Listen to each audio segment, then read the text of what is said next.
Kupergoki ibu mertua mencuri perhiasan puluhan juta dalam lemariku, tapi malah membalikan fakta hingga aku diusir suami.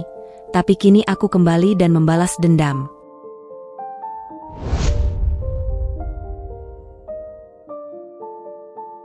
Halo Bunda semuanya. Semoga Bunda dalam keadaan sehat dan bahagia ya. Sebelum masuk ke ceritanya, jangan lupa absen Bunda semuanya dari daerah mana saja. Yang sudah subscribe saya doakan semoga rezekinya lancar ya. Aroma kayu cendana dan peoni samar-samar menyambut Anya setiap kali ia membuka pintu lemari mahoni besar di kamarnya.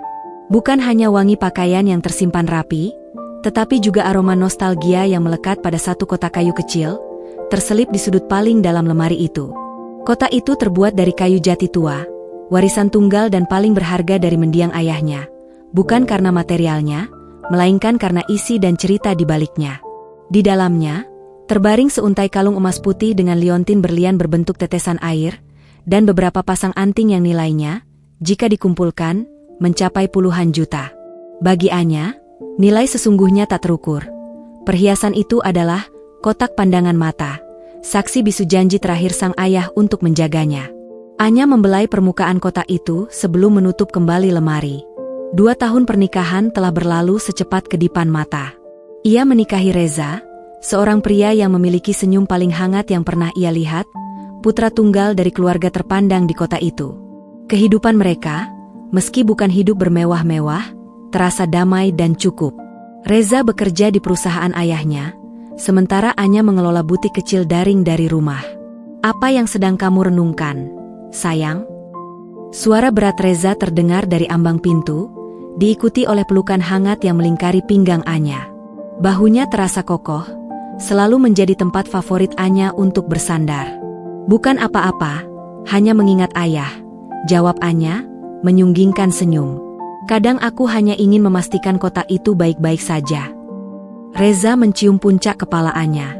Tentu saja baik-baik saja. Kamu menyimpannya di tempat paling aman di rumah ini. Lagi pula, kamu sudah punya aku, kan? Aku ini pelindung barumu. Anya tertawa kecil, menikmati kehangatan suaminya. Ia tahu Reza mencintainya. Namun, seperti bulan yang memiliki sisi gelap, ada satu bayangan yang selalu mengiringi kebahagiaan mereka. Dahlia, ibu mertuanya. Dahlia adalah prototipe mertua yang elegan, rapi, dan selalu terlihat sempurna. Senyumnya selalu tersungging, bicaranya lembut, namun mata itu seringkali terasa seperti pedang yang dibalut beludru, dingin dan menusuk, terutama saat menyangkut urusan pribadi Anya. Pagi itu, Dahlia datang tanpa pemberitahuan. Aduh, menantu ibu yang paling cantik, sapa Dahlia, langsung memeluk Anya erat-erat. Pelukan itu terasa terlalu kuat, terlalu mendesak. Selamat pagi, Bu. Kenapa tidak telepon dulu? Tanya Anya, berusaha tersenyum. Ibu kangen sekali sama anak ibu, jawab Dahlia, tetapi matanya tidak menatap Anya, melainkan menyapu seisi ruang tamu, seolah mencari-cari sesuatu. Reza, yang sedang membaca koran, langsung menghampiri ibunya. Tumben, Bu. Ada apa? Kopi mau? Tidak usah, Nak. Ibu cuma ingin mengecek kalian saja. Kalian baik-baik saja, kan? Apalagi kamu, Anya? Dahlia beralih menatap Anya, tangannya menggenggam tangan menantunya itu, tetapi genggamannya terasa mencekik. Ibu tahu kamu punya banyak barang berharga, peninggalan orang tuamu. Di rumah ini, kalian hanya tinggal berdua. Ibu khawatir kalau ada orang iseng. Anya merasakan tenggorokannya tercekat. Sudah sering Dahlia menanyakan tentang perhiasan itu. Sejak awal pernikahan, Dahlia sudah tahu bahwa perhiasan itu adalah aset Anya yang paling bernilai. Semuanya aman, Bu, kata Anya pelan. Aku menyimpannya di tempat yang sangat aman. Terkunci. Terkunci? Itu bagus. Tapi, sayang, Dahlia memajukan wajahnya sedikit, tatapannya kini berubah menjadi ingin tahu dan mendesak. Ibu sering melihat berita. Kunci itu mudah diduplikat. Apalagi perhiasan ayahmu itu, nilainya fantastis, kan? Puluhan juta? Anya meneguk ludah. Ia tidak pernah memberitahu nilai pastinya, tetapi Dahlia selalu berhasil menebaknya dengan akurat. Iya, Bu. Kira-kira segitu, Anya mengangguk. Begini, nak. Dahlia menarik nafas panjang, gesturnya dibuat seolah-olah ia sangat peduli. Sebagai ibumu, ibu merasa bertanggung jawab. Ibu ingin melihat di mana kamu menyimpannya. Jadi, kalau kalian berdua sedang pergi atau terjadi sesuatu yang tidak terduga, ibu tahu di mana letaknya. Setidaknya ibu tahu cara menyelamatkan aset berhargamu. Reza, yang selama ini diam, ikut menimpali. Iya, sayang. Dengarkan ibu. Ibu kan orang tua, pengalamannya lebih banyak. Biar ibu tenang juga. Anya tahu ia terperangkap. Menolak berarti dicap sebagai menantu yang tidak percaya pada mertua, menantu yang menyembunyikan sesuatu. Padahal, yang ingin ia sembunyikan hanyalah privasinya dari mata Dahlia yang terasa seperti lubang hitam, menyedot semua informasinya. Baiklah, Bu, kata Anya akhirnya, suaranya terdengar pasrah. Ikut aku. Anya membawa Dahlia ke kamar utama mereka. Ia membuka pintu lemari, mengeluarkan kotak jati mahoni dari sudut tersembunyi. Ini tempatnya, Bu. Anya menunjukkan kotak itu. Aku selalu menyimpannya di belakang tumpukan selimut, dan lemarinya selalu kukunci ganda. Dahlia mendekat, mengamati kotak itu dengan saksama. Tangannya bahkan menyentuh permukaan kotak itu, seolah-olah sedang menghitung nilainya. Indah sekali, ya. Warisan yang luar biasa. Puji Dahlia, namun pujian itu terdengar hampa, lebih mirip sebuah pengakuan atas kepemilikan yang terlarang. Kunci ganda, ya? Harus benar-benar hati-hati. Reza, kamu harus lebih sering mengecek Anya, jangan sampai lalai. Reza hanya mengangguk patuh. Siap, Bu. Setelah itu, Dahlia berpamitan pulang, tetapi senyum di wajahnya terasa lebih lebar, lebih licik dari biasanya. Anya merasa bulu kuduknya berdiri. Perasaan tidak nyaman itu terasa seperti gumpalan awan hitam di langit yang cerah. Malam harinya, setelah Reza tertidur pulas, Anya bangkit. Didorong oleh insting yang tidak bisa ia abaikan, ia membuka kembali lemari mahoni itu.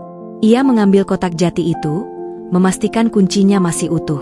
Saat ia meletakkannya kembali, ia memperhatikan sesuatu. Kotak itu tidak persis di posisi semula. Ia yakin sekali.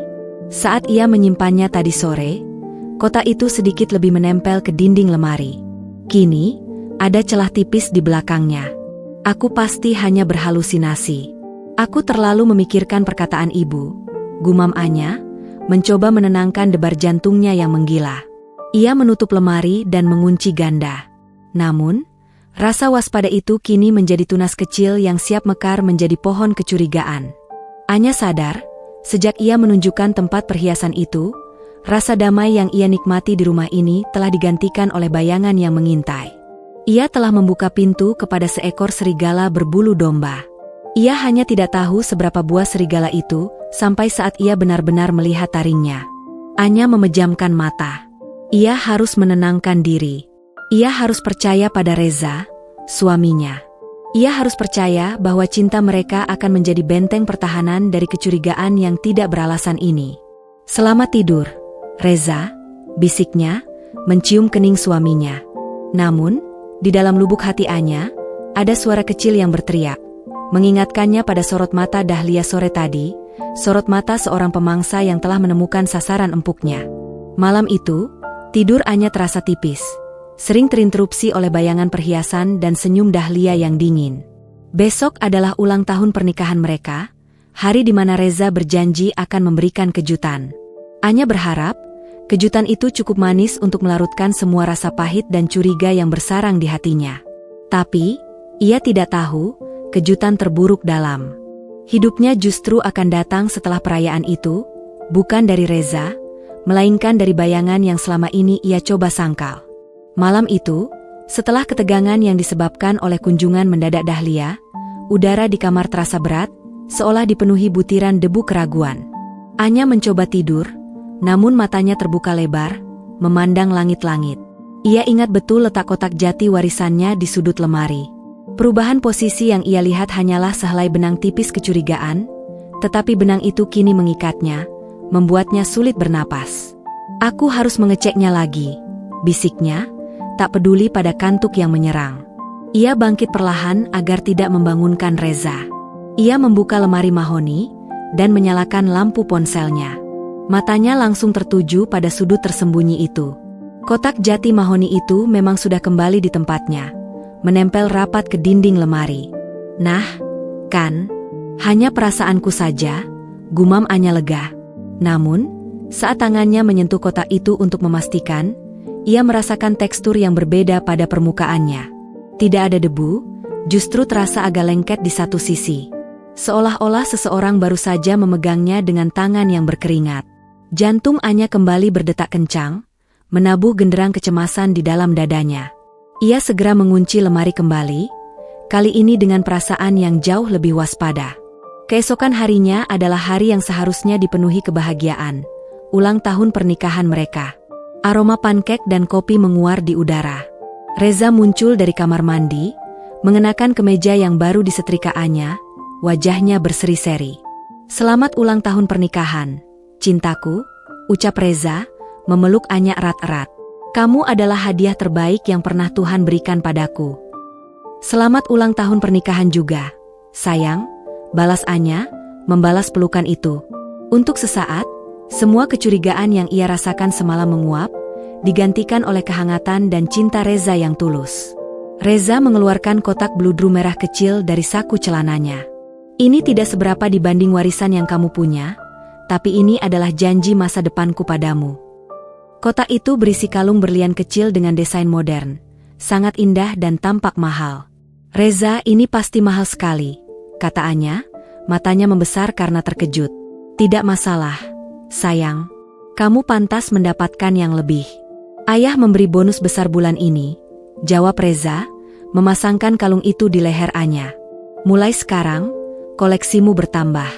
Harta benda harus bertambah, bukan berkurang, kan?" Kalimat terakhir Reza membuat Anya tersentak. Teringat perkataan Dahlia kemarin. "Terima kasih, Reza. Aku akan menjaganya baik-baik," kata Anya, berusaha menyembunyikan gurat kekhawatiran yang tiba-tiba muncul. Sore harinya, setelah Reza kembali ke kantor, Anya menyimpan kalung baru itu. Ia meletakkannya di dalam kotak jati bersama perhiasan warisan ayahnya. Kotak berlian kecil dari Reza juga ia selipkan di sudut lemari, bersebelahan dengan kotak mahoni. Semua terasa aman. Ia menghela napas, berusaha meyakinkan dirinya bahwa ia terlalu berlebihan, bahwa Dahlia hanya bersikap cerewet, bukan pencuri. Namun, ketenangan itu hanyalah embun pagi yang mudah menguap. Pukul 8 malam, saat Anya sedang menyiapkan makan malam spesial, ponselnya berdering nyaring. Panggilan dari nomor rumah Dahlia. "Halo, Bu?" Suara Dahlia terdengar serak, parau, dan sangat lemah, jauh berbeda dari suaranya yang biasa tegas. "Anya, Nak, Ibu. Ibu tidak enak badan sekali. Demam Ibu tinggi, pusing, perut Ibu sakit melilit. Ibu takut sendirian di rumah besar ini." Anya, yang memiliki hati selembut kapas, langsung dilanda rasa iba. "Ya Tuhan, Ibu, kenapa tidak bilang dari tadi? Sudah minum obat?" "Sudah, tapi tidak mempan." "Reza mana?" "Ibu ingin Reza menjemput Ibu. Tapi lebih baik Ibu menginap di tempat kalian malam ini. Ibu takut sendirian," rintih Dahlia. "Tentu, Bu. Aku akan segera bilang Reza." "Kami jemput Ibu sekarang," jawab Anya tanpa berpikir panjang. Bagaimanapun juga, ia adalah menantu, dan Dahlia adalah ibu dari suaminya. Saat Reza tiba di rumah, wajahnya panik mendengar kabar ibunya. "Ya ampun, kenapa Ibu tidak telepon aku? Ayo, Anya, kita jemput Ibu." Setengah jam kemudian, Dahlia sudah berbaring lemah di kamar tamu rumah mereka. Wajahnya memang terlihat pucat, dan ia mengerang menahan sakit perut. Reza sangat khawatir, menyuapi ibunya bubur dan memberikan obat. "Reza, kamu temani Ibu tidur di sini malam ini, ya? Ibu benar-benar merasa tidak enak badan," pinta Dahlia dengan mata terpejam. "Tentu, Bu. Aku tidur di sofa sini. Anya, kamu tidur duluan saja di kamar. Kalau ada apa-apa, Ibu bisa panggil aku," kata Reza. Anya mengangguk. Ia merasa lega melihat Reza merawat ibunya, tetapi di saat yang sama, ia merasa ada sesuatu yang janggal. Biasanya, Dahlia adalah sosok yang sangat menolak menginap di rumah orang lain, apalagi di kamar tamu yang tidak senyaman kamarnya. "Selamat istirahat, Bu. Kalau butuh apa-apa, jangan sungkan," kata Anya, meninggalkan kamar tamu. Anya masuk ke kamar, merebahkan diri, tetapi ia tidak bisa tidur. Kehadiran Dahlia di rumah itu, hanya beberapa langkah dari kamar mereka, terasa seperti jarum es yang menempel di punggungnya. Tiba-tiba, ia mendengar suara gesekan pelan dari luar. Seperti gesekan pintu yang dibuka hati-hati. Ia yakin itu bukan Reza, karena suara dengkuran Reza sudah terdengar samar dari kamar tamu. Anya menahan napas.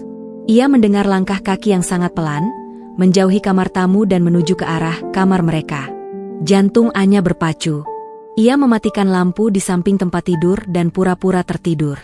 Ia mendengar knop pintu diputar. Pintu kamar mereka terbuka sedikit demi sedikit. Dari celah matanya yang setengah terpejam, ia melihat siluet seseorang masuk. Postur tubuh itu jelas bukan Reza. Lampu di dalam kamar tidak menyala, hanya diterangi cahaya remang-remang dari lampu jalan di luar jendela. Siluet itu bergerak sangat lambat, seperti hantu. Ia tahu betul siapa yang sedang mengendap-endap masuk ke kamar pribadinya saat suaminya sedang tertidur. Dahlia. Sosok itu berjalan tanpa suara menuju lemari mahoni, tempat Anya menyimpan kotak pandangan mata. Anya memejamkan mata rapat-rapat, namun ia bisa mendengar gesekan pelan saat Dahlia meraba-raba kunci lemari. Tidak ada suara klik kunci, yang berarti Dahlia tidak membuka kunci yang terpasang di luar. Kenapa dia tidak membuka kuncinya? Pikir Anya bingung. Tiba-tiba, ia mendengar suara gesekan lagi. Rupanya, Dahlia tidak membuka kunci ganda di luar, tetapi menggunakan kunci duplikat. Dahlia membuka kunci di bagian dalam lemari. Ia sudah menduplikat kunci lemari Anya. Seluruh darah Anya terasa membeku. Kecurigaannya bukan hanya beralasan, tetapi jauh lebih mengerikan. Dahlia bukan hanya ingin tahu, tetapi memang berniat untuk mengambil. Dahlia berhasil membuka lemari. Ia merogoh ke dalam tumpukan selimut, dan dalam keheningan yang mematikan, ia mengeluarkan kotak jati mahoni itu. Anya menahan napas. Ia harus bertindak. Tapi bagaimana? Jika ia bergerak sekarang, Dahlia akan memiliki alasan untuk membalikan fakta, seperti yang biasa ia lakukan. Dahlia berjalan pelan ke arah jendela, di mana ada sedikit cahaya. Ia membuka kotak itu dengan paksa, tidak peduli dengan suara kayu yang berderit. Anya melihat Dahlia mengeluarkan perhiasan di dalamnya. Matanya tertuju pada kalung berlian dari ayahnya, dan juga kalung berlian baru hadiah Reza. Dahlia memasukkan keduanya ke saku daster tidurnya. "Cukup untuk menutupi hutang Reza sebentar," bisik Dahlia pelan pada dirinya sendiri, suaranya sangat kecil, tetapi dalam keheningan malam, kata-kata itu terasa seperti sambaran petir di telinga Anya. Anya tidak tahan lagi. Ia tidak bisa membiarkan harga dirinya, warisan ayahnya, dan perhiasan hadiah ulang tahun pernikahannya dicuri di depan matanya sendiri. Ia melompat dari tempat tidur, menyalakan lampu kamar dengan cepat, menerangi seluruh ruangan. "Ibu, apa yang sedang ibu lakukan?" teriak Anya, suaranya mengandung campuran amarah, keterkejutan, dan pengkhianatan yang pedih. Dahlia terperanjat hebat, wajahnya yang pucat karena sakit kini berubah menjadi putih pasi karena ketahuan. Kotak jati itu terlepas dari tangannya, jatuh ke lantai dengan suara keras yang memecah kesunyian malam. Di lantai, teronggok kalung berlian dan kotak pandangan mata yang terbuka lebar, di samping Dahlia yang berdiri kaku, tertangkap basah di tengah aksinya. Cahaya lampu kamar tiba-tiba menyergap, mengakhiri suasana remang-remang yang menjadi selimut Dahlia. Ruangan itu kini menjadi panggung pengungkapan yang kejam. Di satu sisi, ada Anya yang berdiri tegak di samping tempat tidur, matanya memancarkan api kemarahan dan luka pengkhianatan. Di sisi lain, ada Dahlia yang membeku, perhiasan warisan Anya dan hadiah ulang tahun pernikahan tergeletak di lantai berserakan, tepat di samping kotak jati yang terhempas. Wajah Dahlia berubah-ubah secepat kilat. Dari keterkejutan, berubah menjadi ketakutan, dan dalam sepersekian detik, berubah menjadi kepanikan yang terencana. Ekspresi itulah yang paling Anya benci, ekspresi seseorang yang sudah menyiapkan skenario pelarian. "Ibu, apa yang baru saja ibu lakukan?" Suara Anya bergetar, tetapi penuh penekanan. Ia berjalan mendekat, mengambil kalung berlian hadiah Reza yang tergeletak di lantai. Dahlia tidak menjawab. Ia hanya menatap Anya dengan mata nanar, tetapi bukan karena rasa bersalah, melainkan karena perhitungan. Tiba-tiba, ia merubah total gesturnya. Ia menarik napas dalam-dalam, dan sebelum Anya sempat melontarkan kalimat lagi, Dahlia melompat ke posisi seolah-olah ia adalah korban yang diserang. "Tolong, jangan sakiti ibu," teriak Dahlia, suaranya melengking tinggi, memecah keheningan malam yang sunyi. Ia sengaja menjatuhkan diri ke lantai, menggesekkan lututnya pada pecahan kotak jati yang sedikit runcing, seolah-olah Anya yang telah mendorongnya. Anya terpaku, langkahnya terhenti. Ia tidak menyangka Dahlia akan menggunakan taktik kotor ini. Reaksi Dahlia adalah badai topan yang tak terduga, menghancurkan rencana konfrontasi jujur yang ada di benak Anya. "Ibu, hentikan sandiwara ini. Aku memergoki ibu mengambil perhiasanku dari lemari," kata Anya, berusaha tetap tenang meskipun darahnya terasa mendidih. Dahlia tidak peduli. Ia terus berteriak histeris, suaranya melambung tinggi, memastikan bahwa suara itu akan mencapai telinga Reza di kamar tamu. "Anya, kenapa kamu tega? Ibu sudah curiga sejak kemarin kamu ingin menjualnya, tapi ibu tidak menyangka kamu akan menyerang ibu saat ibu mengeceknya. Jangan ambil perhiasan itu dariku," teriak Dahlia, air mata mulai mengalir deras di pipinya, air mata buaya yang sangat meyakinkan. Ia meraih perhiasan yang berserakan, menggenggamnya erat-erat di tangan. "Aku tidak menyerang ibu. Aku memergoki ibu mencuri," balas Anya, frustrasi karena suaranya kini tenggelam oleh drama Dahlia yang hiperbolis. Tepat saat ketegangan mencapai puncak, terdengar suara pintu kamar tamu dibanting. Reza muncul di ambang pintu, wajahnya panik, rambutnya acak-acakan karena baru bangun tidur. "Ada apa?" "Ibu?" "Anya?" seru Reza, matanya langsung tertuju pada pemandangan yang kacau di lantai kamar. Dahlia memanfaatkan momen itu dengan sempurna. Ia merangkak ke arah Reza, memeluk kakinya erat-erat, tangisnya meledak-ledak. Ia menunjukkan goresan kecil di lututnya karena gesekan lantai dan pecahan kayu, membuatnya terlihat benar-benar menderita. "Reza, nak, syukurlah kamu datang.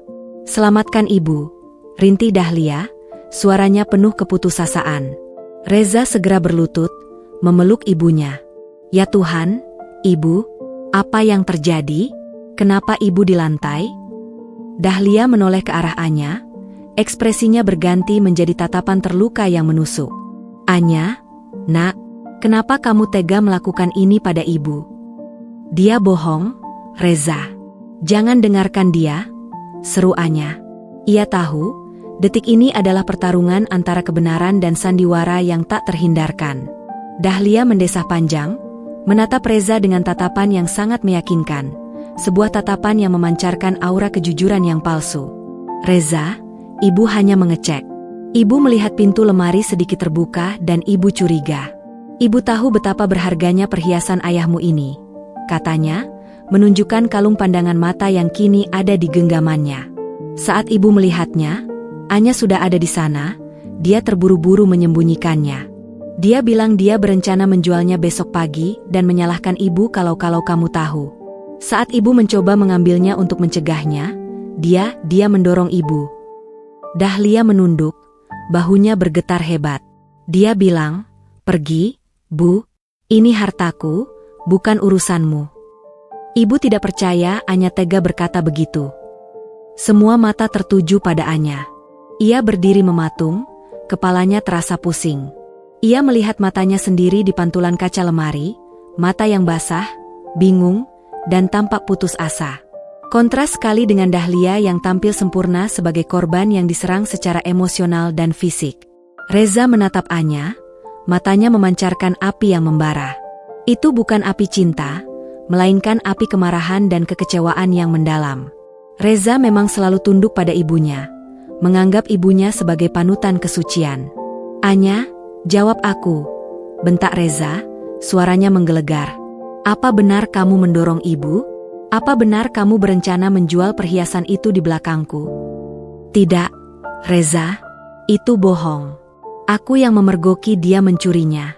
Lihat, dia punya kunci duplikat. Dia datang ke kamar saat kita tidur. Dia mencoba merampas warisanku. Anya menunjuk Dahlia. Namun, Dahlia menggeleng lemah. Reza, nak, kunci duplikat? Ibu memang punya. Tapi bukan untuk mencuri. Ibu membuat duplikat untuk berjaga-jaga. Ibu khawatir rumah ini kemalingan karena letak perhiasan itu sudah kamu tunjukkan pada ibu. Kalau ibu tidak punya kunci, bagaimana ibu bisa menyelamatkan hartanya nanti? Dahlia memutarbalikkan fakta dengan sangat mulus, mengubah bukti kunci duplikat menjadi bukti kepedulian. Reza menoleh kembali pada Anya. Ia melihat kalung pandangan mata di tangan Dahlia, dan ia melihat wajah Anya yang terlihat tidak berdaya, tidak bisa membela diri karena terlalu terkejut. Kenapa kamu tidak langsung bilang? Anya, kenapa kamu harus bersembunyi? Kenapa kamu membuat ibu menangis seperti ini? Suara Reza terdengar dingin, penuh penghakiman. Ia sudah mengambil keputusan. Reza, kamu tidak mendengarku. Aku bilang ibu yang berbohong. Ibu yang mengambilnya. Aku melihatnya dengan mataku sendiri. Teriak Anya. Cukup, potong Reza. Kata itu adalah palu godam yang memecahkan hati Anya.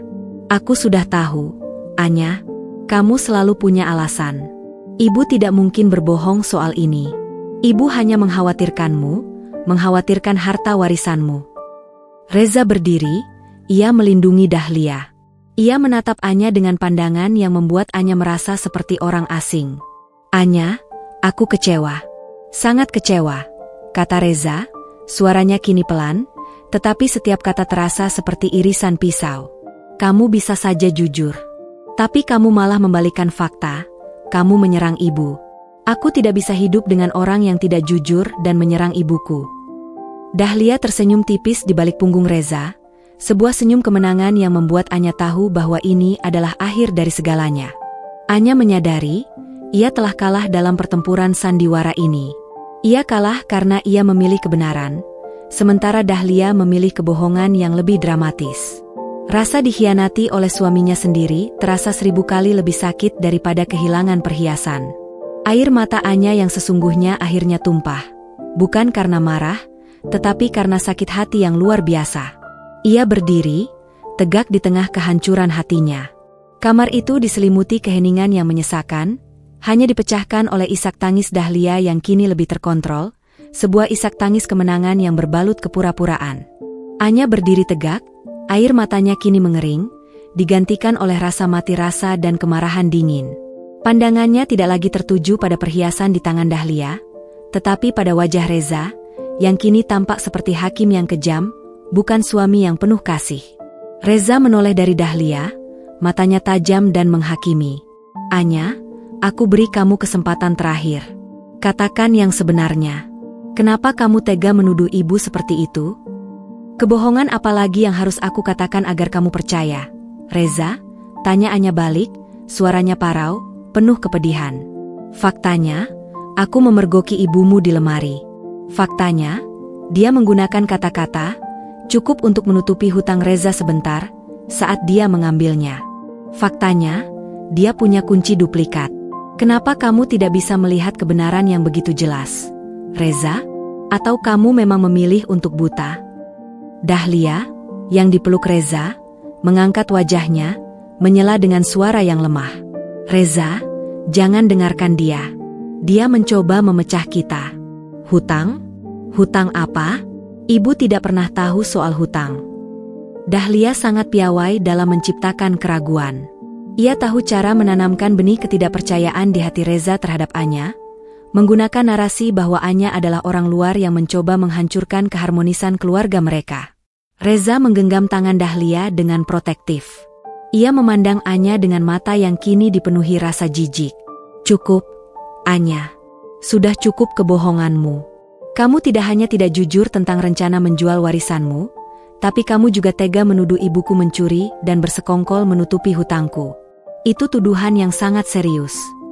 Tuduhan yang serius, atau kebenaran yang kamu takuti? Tantang Anya, tak gentar.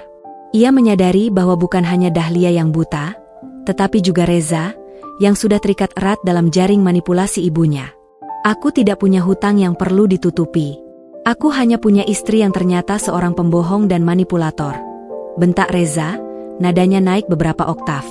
Anya merasa kakinya lemas, seolah seluruh fondasi kehidupannya dihantam hingga runtuh.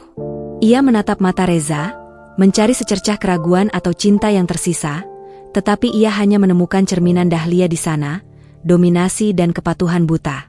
Jadi, kamu lebih percaya sandiwara air mata ibumu daripada aku, istrimu sendiri? Tanya Anya, suaranya kini mendesis, dingin sedingin es. Reza berdiri tegak. Ia menghela napas panjang, sebuah napas yang seolah membawa semua kekecewaan dunia. Ia menunjuk pintu kamar. Aku tidak bisa, Anya. Aku tidak bisa hidup dengan kebohongan seperti ini. Ibu sudah menderita. Kamu telah menyakiti perasaannya, meragukan integritasnya. Keluar dari rumah ini. Perintah Reza terdengar tegas, seperti palu godam yang memvonis perpisahan mereka. Reza. Anya terkejut. Meskipun ia menduga Reza akan marah, ia tidak menyangka suaminya akan langsung mengusirnya, membuangnya secepat itu. Keluar. Sekarang juga, ulang Reza, suaranya tidak mengandung ampun.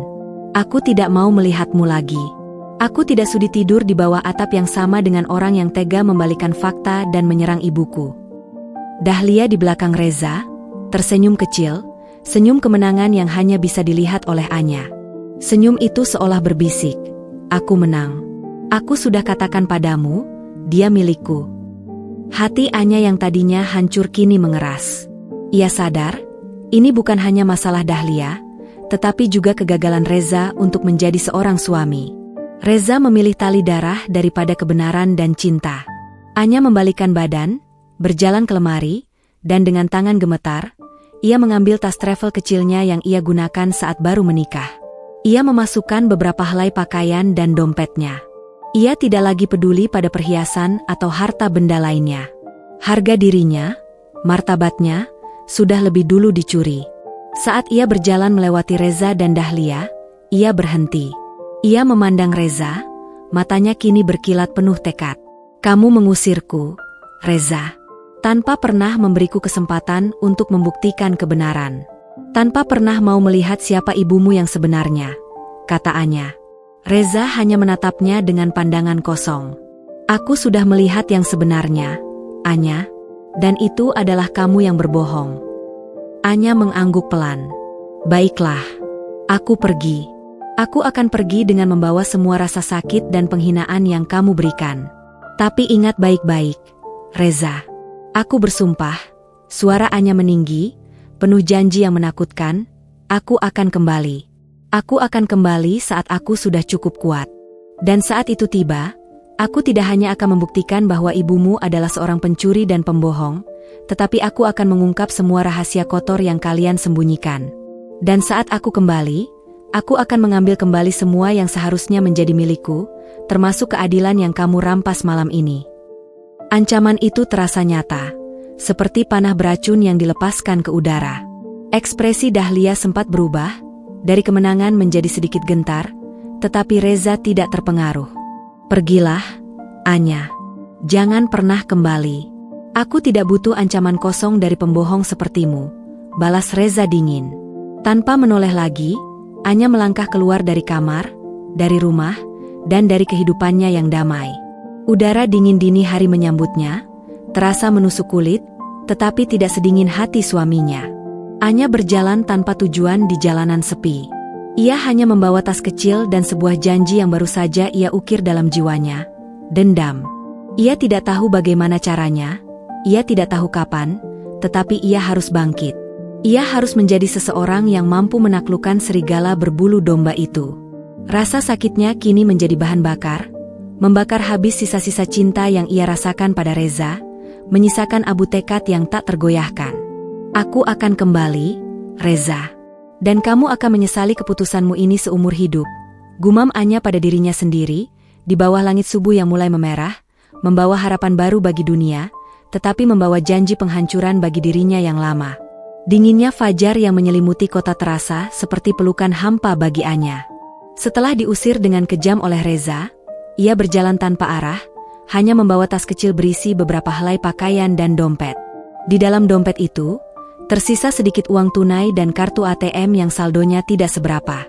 Ia meninggalkan tidak hanya rumah, tetapi juga identitasnya sebagai istri yang dicintai, digantikan oleh label pengkhianat dan pencuri yang diberikan oleh ibu mertuanya, Dahlia. Pikirannya seperti serpihan kaca, tajam dan menyakitkan. Kata-kata terakhir Reza, "Pergilah, Anya. Jangan pernah kembali. Aku tidak butuh ancaman kosong dari pembohong sepertimu." Terus terngiang, menusuk-nusuk sisa harga dirinya. Anya berhenti di sebuah halte bus yang masih kosong. Ia duduk di sana, membiarkan air mata yang tadinya kering kembali membanjiri pipinya. Ini bukan lagi tangis kesedihan, melainkan tangis pelepas rasa sakit yang luar biasa, rasa sakit karena dikhianati oleh satu-satunya orang yang ia percayai sepenuh hati. "Aku tidak bohong. Aku tidak mencuri," bisik Anya pada dirinya sendiri, suaranya tercekat. Tapi kenapa? Kenapa dia memilih untuk tidak melihat? Kesadaran itu menghantamnya seperti gelombang pasang. Reza sudah memilih sisi. Di mata Reza, Dahlia adalah malaikat pelindung, dan Anya hanyalah musuh yang datang dari luar. Cinta yang ia yakini sebagai benteng ternyata hanya semudah dibobol oleh satu sandiwara air mata.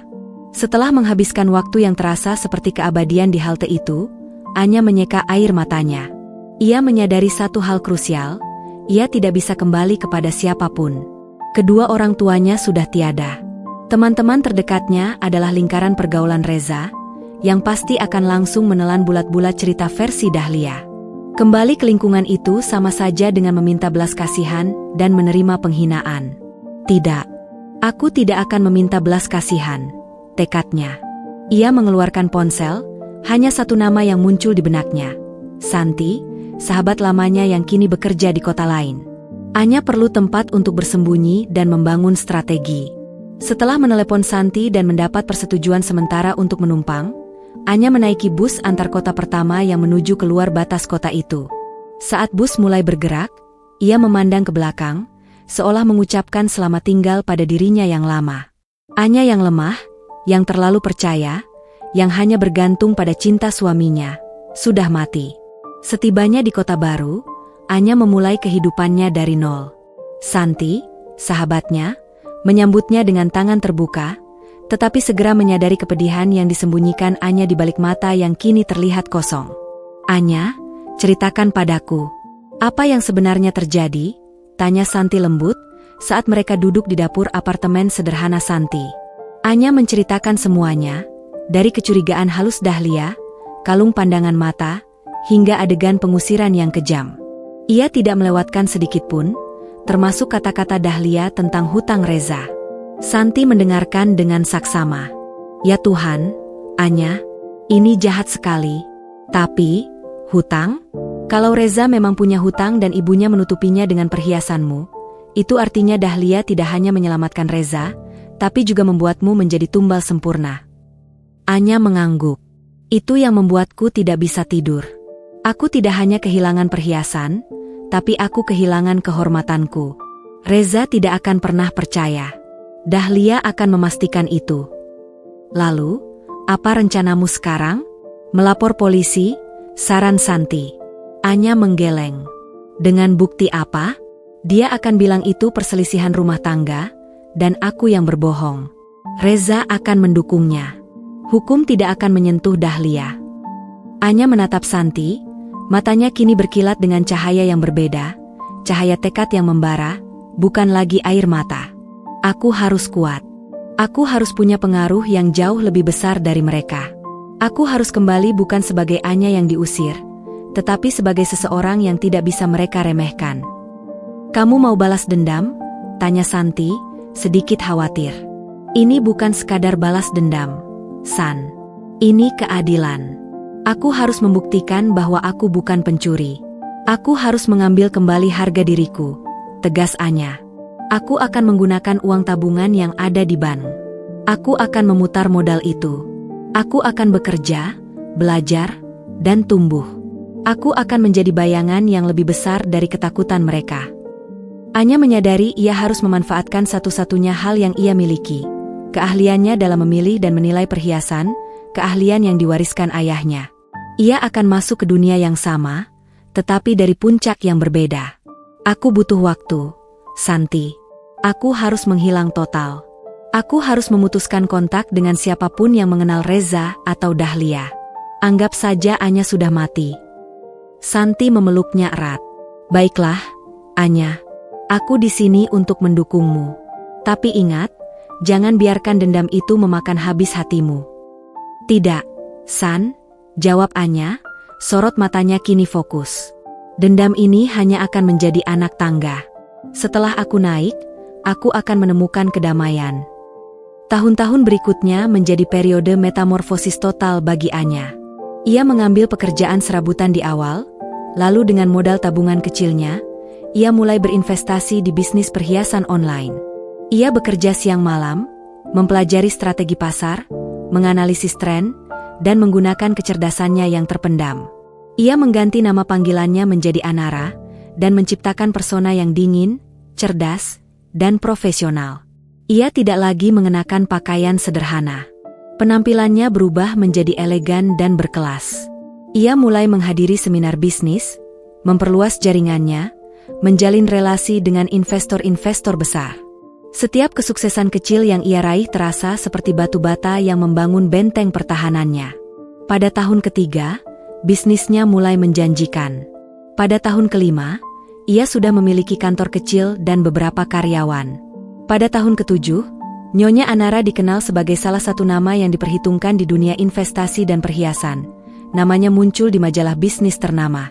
Namun, di balik kesuksesan itu, hati Anya tetap menyimpan luka yang menganga. Ia tidak pernah lupa pada janji yang ia ukir di subuh yang dingin itu. Setiap berlian yang ia jual, setiap kesepakatan yang ia menangkan, adalah persiapan untuk kembali.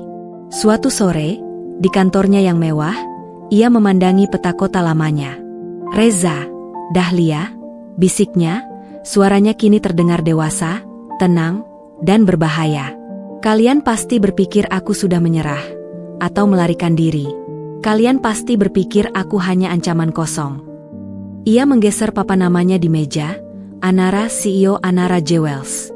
Ia kemudian menghubungi seorang kenalan barunya, Arif, seorang pengacara litigasi ternama yang juga memiliki firma detektif swasta. Arif memiliki reputasi bersih dan dikenal ahli dalam kasus-kasus yang melibatkan manipulasi keuangan dan sengketa warisan. Arif, aku butuh bantuanmu, kata Anya melalui telepon. Aku butuh informasi terbaru tentang keluarga Wiratama. Semua data keuangan, semua aset, dan semua hutang Reza Wiratama. Mulai dari 7 tahun lalu, sampai hari ini. Keluarga Wiratama, mereka cukup tertutup, Nyonya Anara. Ini akan memakan waktu dan biaya, jawab Arif, suaranya profesional. Aku tidak peduli waktu dan biaya, tegas Anya. Aku ingin tahu, apakah mereka masih menggunakan perhiasan warisanku untuk menutupi kebohongan mereka. Dan aku ingin tahu, apa motif Dahlia sebenarnya, yang lebih besar dari perhiasan itu. Saya akan mulai bekerja, Nyonya Anara, jawab Arif. Anya menutup telepon. Ia berdiri di samping jendela, menatap matahari terbenam yang memancarkan warna-warna keemasan. Ia telah kembali dari kematian emosionalnya, dan kini, ia siap menampakkan dirinya di hadapan para penghancurnya. 7 tahun sudah cukup.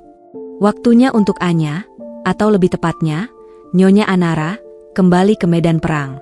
7 tahun adalah waktu yang cukup bagi Abu untuk berubah menjadi baja. Dan itulah yang terjadi pada Anya. Wanita yang pernah menangis terseduh-seduh di halte bus subuh itu kini telah berevolusi menjadi Nyonya Anara, seorang pengusaha yang memancarkan aura es dan kekuasaan. Tidak ada lagi sisa-sisa kepolosan atau ketergantungan yang dulu ia miliki. Rasa sakit yang ia bawa dari pengusiran itu telah menjadi cetakan karakternya, membentuknya menjadi benteng yang tak tertembus. Selama 7 tahun itu, Anya menenggelamkan diri dalam pekerjaan. Ia menggunakan kecerdasan dan naluri bisnisnya untuk mengubah sedikit modal menjadi kerajaan Anara Jewels. Ia tidak hanya menjual perhiasan, ia menjual keyakinan dan kemewahan. Ironisnya, kini ia kembali ke dunia perhiasan, dunia yang hampir menghancurkannya. Tetapi kali ini ia berada di puncaknya, bukan sebagai pemilik warisan kecil, melainkan sebagai sang penentu harga. Pada suatu sore yang dingin di kantor mewahnya, Nyonya Anara duduk di kursi kulit Italia, menatap pemandangan kota yang ia tinggalkan 7 tahun lalu. Ia telah kembali, menyewa apartemen super mewah di pusat kota lama, hanya beberapa blok dari rumah yang pernah ia tempati bersama Reza. Ia seperti arwah yang kembali menghantui masa lalunya. Ketukan di pintu membuyarkan lamunannya. "Masuk," katanya, suaranya tenang dan terkendali. "Masuklah, Arif." Pria itu bukan hanya pengacara, tetapi juga sosok yang sangat cerdas, memiliki mata yang tajam dan pandangan yang jujur. Ia adalah satu-satunya orang yang mengetahui identitas Anara yang sebenarnya, Anya yang terbuang.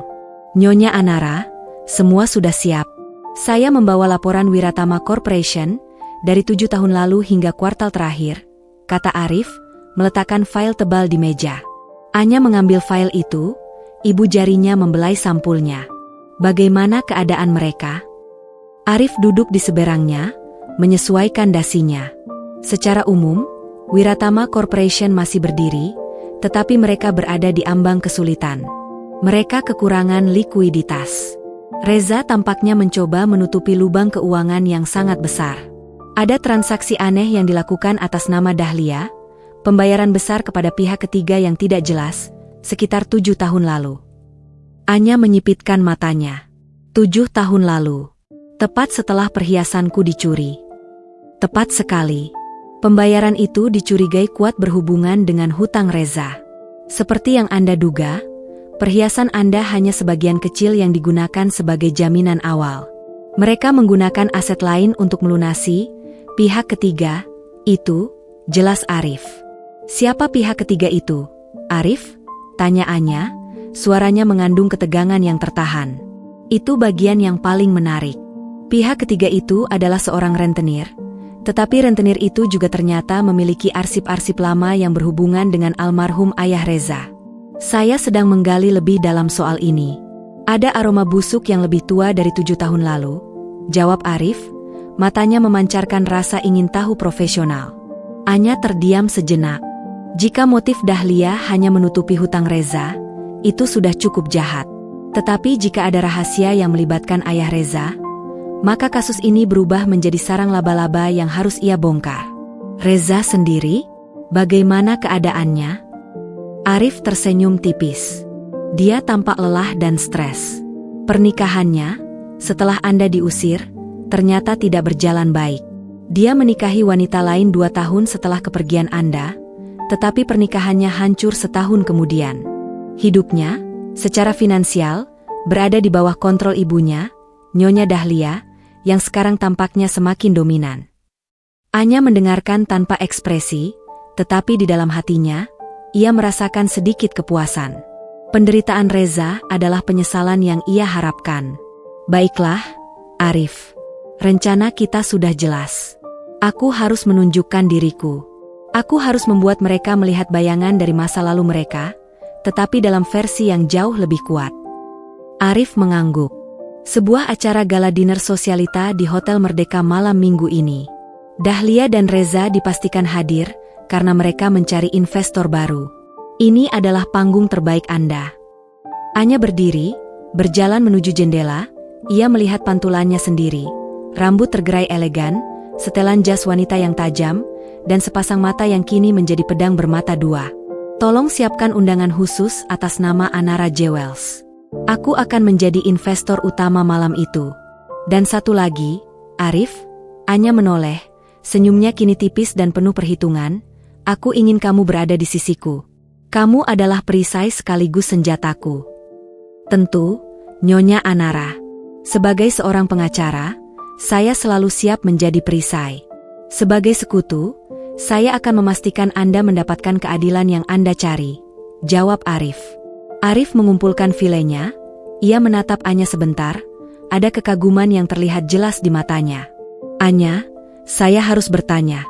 Setelah semua ini terungkap, setelah keadilan Anda dapatkan, apakah Anda akan kembali pada Reza?" Pertanyaan itu menusuk langsung ke inti. Ekspresi Anya tidak berubah. Ia menggeleng pelan. Reza memilih ibunya di atas kebenaran. Pria yang tega mengusir istrinya sendiri tanpa mendengar penjelasan karena sebuah sandiwara, itu bukan pria yang kucintai. Cinta itu sudah mati, Arif. Yang kubawa kembali ini adalah janji yang harus ditepati. Setelah semua ini selesai, aku hanya ingin kedamaian, bukan lagi drama. Anya mengambil napas dalam-dalam. Kepulangan ini adalah pembalasan dan pemulihan harga diri. Tidak ada cinta yang tersisa. Hanya ada keadilan. Arif mengangguk lega. Baiklah. Saya mengerti. Mari kita buat mereka menyesal karena pernah meremehkan seorang wanita yang mereka anggap lemah. Tepat, kata Anya, berjalan kembali ke mejanya. Ia mengambil kartu nama Anara Jewels yang dicetak dengan emas. Saat Dahlia melihat kartu nama ini, ia akan tahu bahwa hantu dari masa lalu telah kembali berwujud ratu. Malam itu, di kediamannya, Anya berlatih di depan cermin. Ia berlatih untuk tidak berkedip, untuk tidak menunjukkan emosi, untuk tidak membiarkan luka lama mengendalikan dirinya. Ia harus menjadi Nyonya Anara, investor dingin yang hanya tertarik pada angka dan keuntungan. Anya yang rapuh harus tetap tersembunyi jauh di balik bayangan.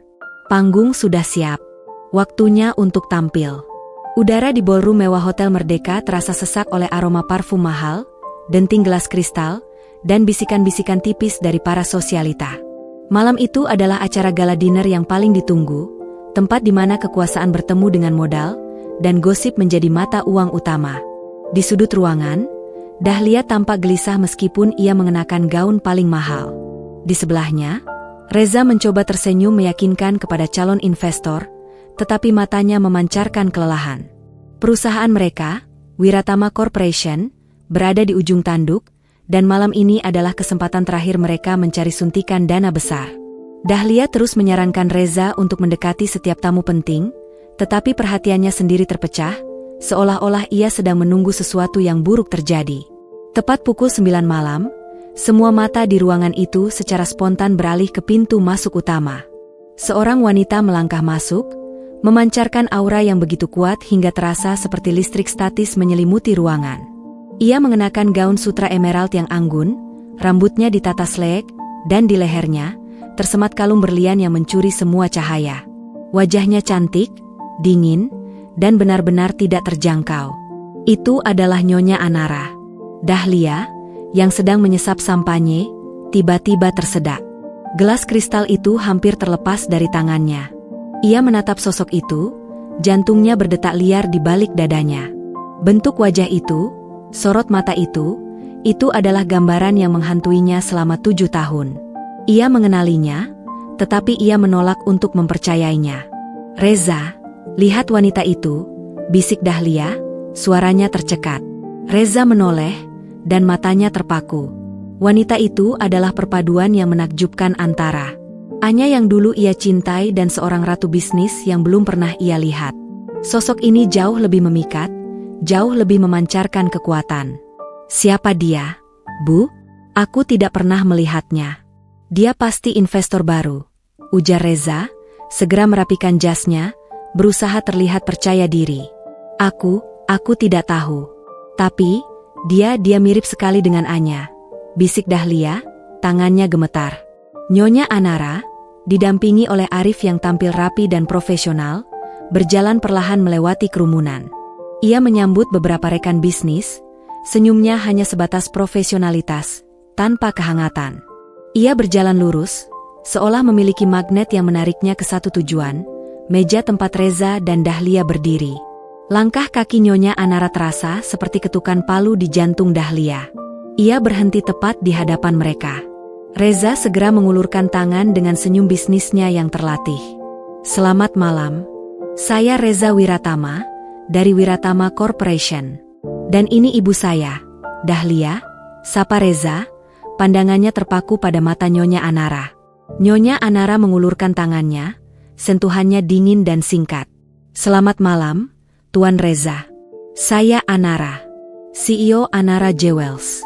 Saya mendapat kabar bahwa perusahaan Anda mencari mitra investasi. Saat menyebutkan namanya, mata Reza melebar. Suara itu adalah gema dari masa lalu yang terlalu akrab untuk diabaikan.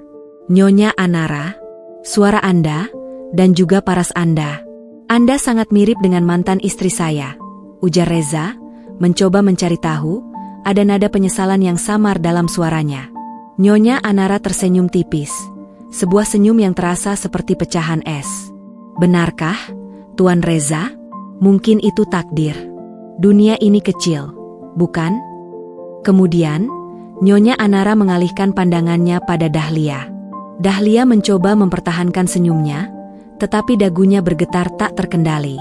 Dan Anda, Nyonya Dahlia, ucap Anya, suaranya sedikit lebih dalam, lebih tajam, kita bertemu lagi. Sayang sekali Anda tidak mengenali saya. 7 tahun sudah berlalu, dan ternyata Anda masih terlihat sehat dan bugar. Meskipun saya dengar Anda sedang berjuang dengan tekanan darah karena urusan perusahaan putra Anda. Dahlia merasakan seluruh darahnya mengering. Kata-kata, kita bertemu lagi, dan pengetahuan Anya tentang kondisi keuangan mereka adalah anak panah yang tepat sasaran. Maaf, Nyonya Anara. Saya rasa Anda salah orang, kata Dahlia, berusaha bersuara setegas mungkin. Saya tidak pernah bertemu Anda sebelumnya. Tapi terima kasih atas perhatian Anda pada kesehatan saya.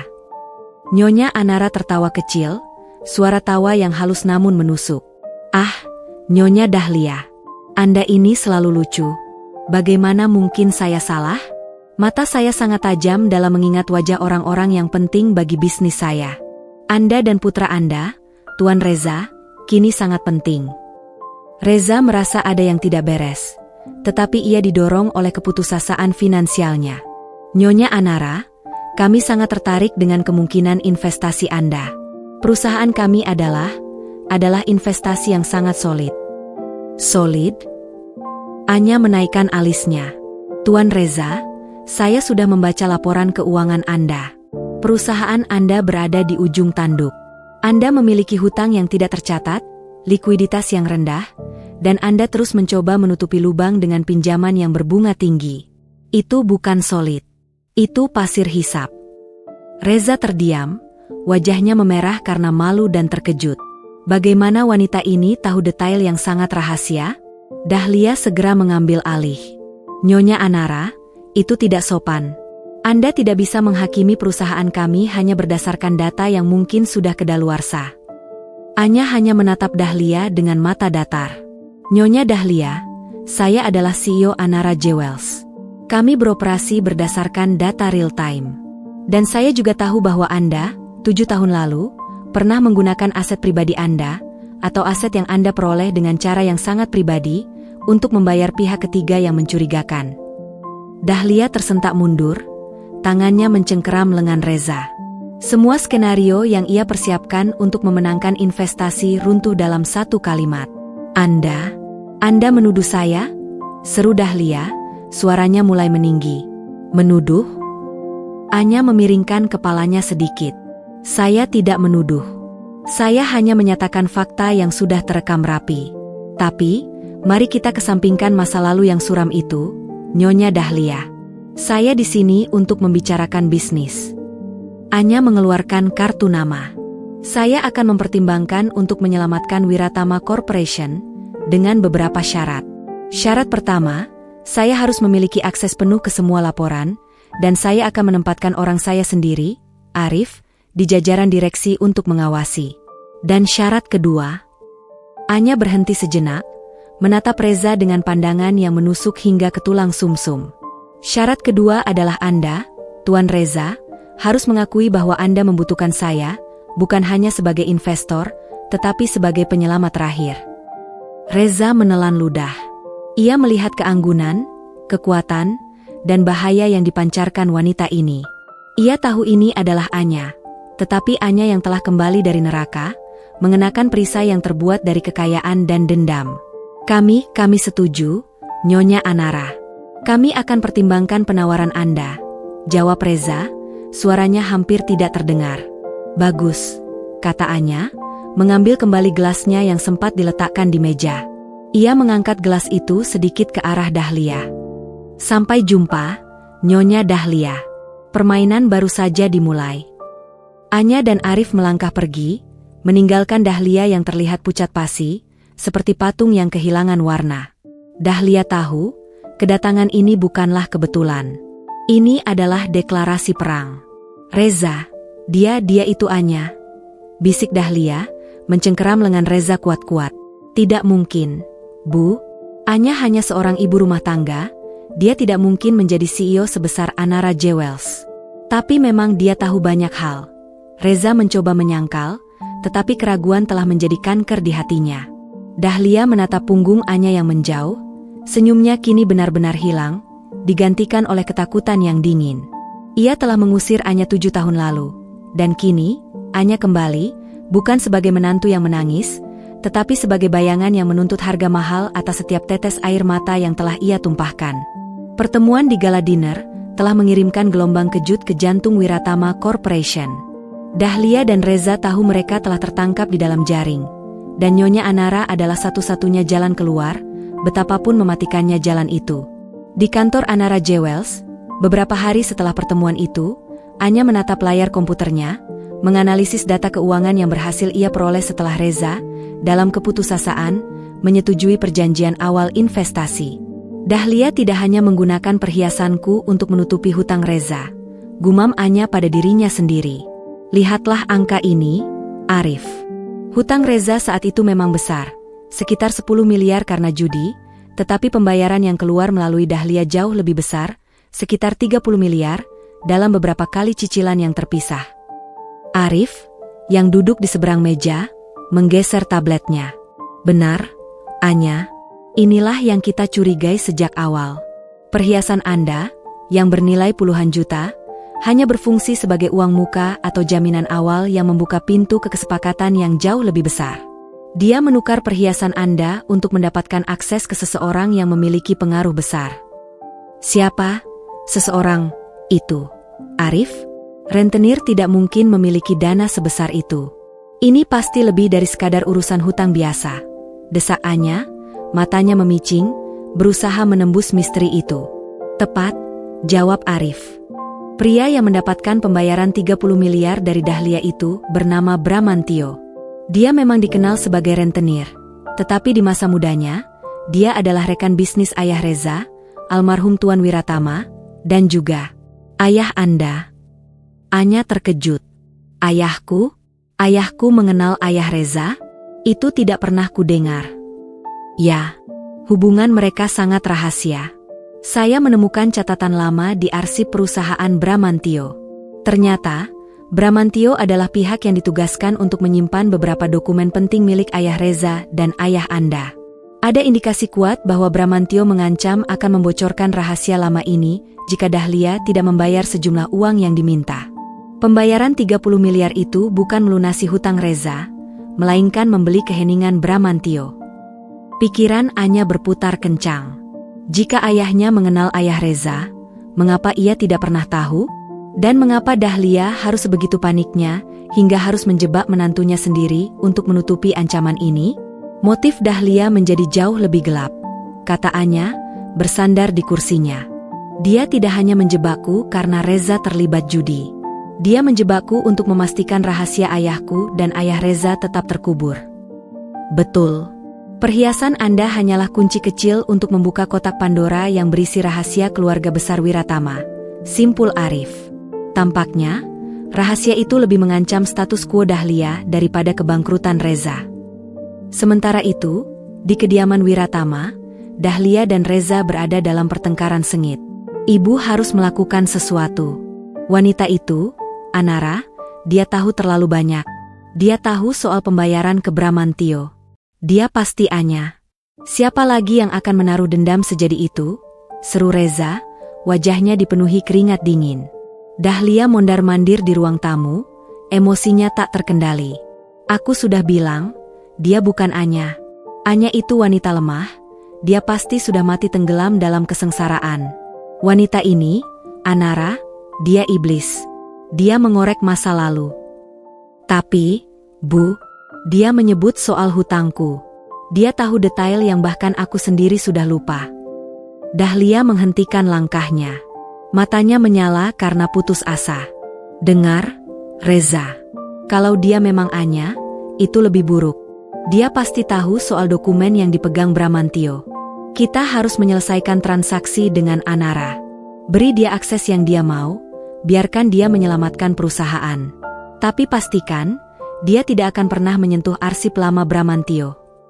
Bagaimana kalau dia tahu tentang warisan itu? Bu? Yang ayahmu sembunyikan? Tanya Reza lirih, takut-takut. Dahlia mendengus keras. Bodoh. Perhiasan kuncinya sudah aman kita sita. Dia tidak akan pernah tahu kalau perhiasan itu adalah segel untuk kotak wasiat ayahmu. Kecuali dia punya kunci duplikat. Tunggu. Dahlia tiba-tiba membelalakan mata. Dia punya akses ke perhiasan itu. Dia bisa saja membuat duplikat. Reza memegang kepalanya. Bu, kita dalam masalah besar. Kita harus jujur pada Anara, katakan kita akan bayar dia. Jangan biarkan dia masuk ke dalam sistem perusahaan. Tidak boleh, bentak Dahlia. Kalau kita jujur, dia akan menang. Kita harus membiarkan dia masuk, mengira dia memegang kendali, lalu kita akan menusuknya dari belakang. Kita gunakan investasinya untuk membayar Bramantio, merebut kembali dokumen itu, dan membuangnya lagi seperti kita membuangnya 7 tahun lalu. Meskipun takut, Reza setuju. Ia harus mempertahankan perusahaan yang kini menjadi satu-satunya sumber martabatnya. Kembali ke kantor Anara Jewels. Anya sedang berbicara dengan Arif melalui sambungan video. Mereka setuju dengan syarat investasi awal kita, Arif. Mereka putus asa, kata Anya. Itu adalah jebakan, Anya. Mereka akan membiarkan Anda masuk, menggunakan dana Anda, dan kemudian mereka akan mencari celah untuk menendang Anda keluar lagi, seperti yang mereka lakukan dulu, peringatan Arif. Aku tahu. Tapi aku harus masuk ke dalam. Aku harus menjadi virus di dalam sistem mereka, jawab Anya. Perhiasan yang Dahlia curi, kalung ayahku, adalah kunci untuk membuka kotak pandangan mata yang ayahku tinggalkan. Itu yang harus kita cari. Bukan di tangan Dahlia, tapi di tangan Bramantio. Saya sudah mengatur pertemuan dengan Bramantio. Dia adalah pria yang berbahaya. Anya, kata Arif cemas. Bahaya adalah nama tengahku sekarang.